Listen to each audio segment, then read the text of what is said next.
Let's talk about the amazing wonders of crawling. So, in this video, I'm gonna crawl nonstop for 5 minutes.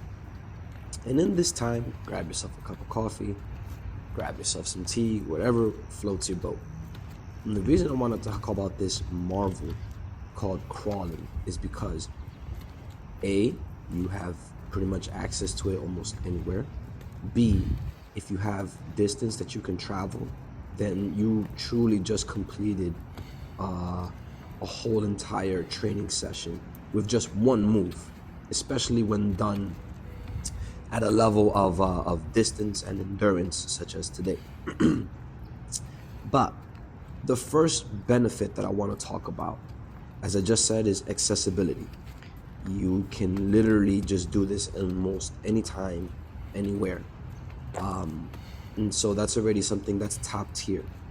And the second thing that I want to say is just how powerful and refined and restored strength you get from crawling. So restored, what do I mean? Okay, most of the time in our training endeavors, we get strong in certain positions that we train.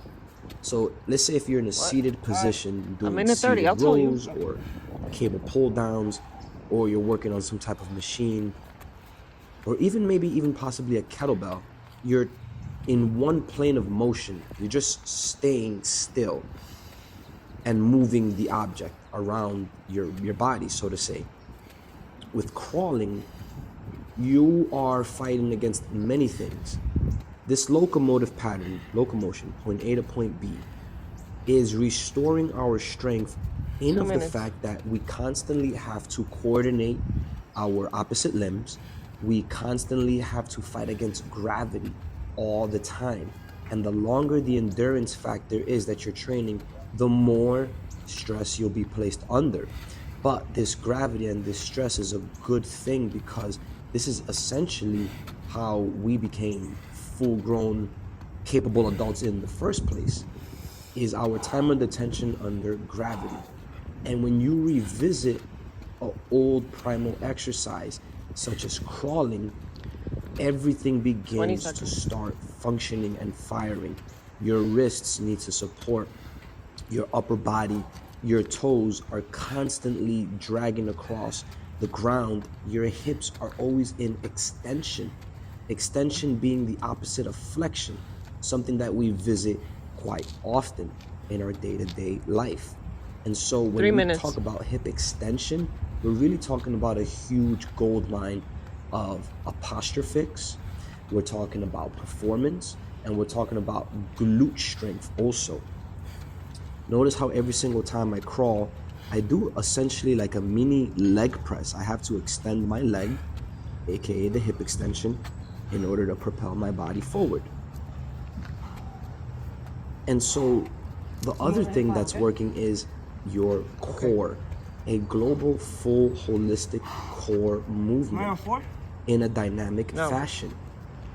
My rectus abdominis, my abs, my six-pack, my transverse abdominis, the inner layer, the inner fascia that's inside, is all working powerfully. It's keeping me upright against the forces of gravity in a time under tension that's my own body weight. And I'm about 170 pounds, so constantly moving 170 pounds, in this fashion can get quite exhausting.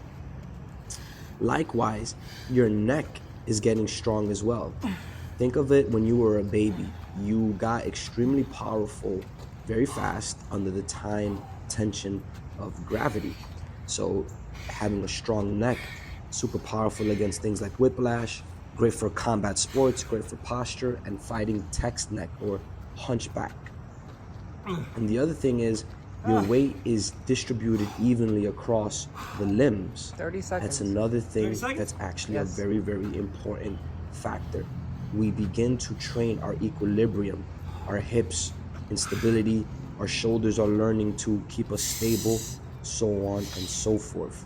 And in other practices, it is also mentioned, especially in Chinese medicine and even in old school European thoughts, and even in the Native American days, back in tribes, we crawl, and it actually improves your squat capabilities and organ health. So go crawling.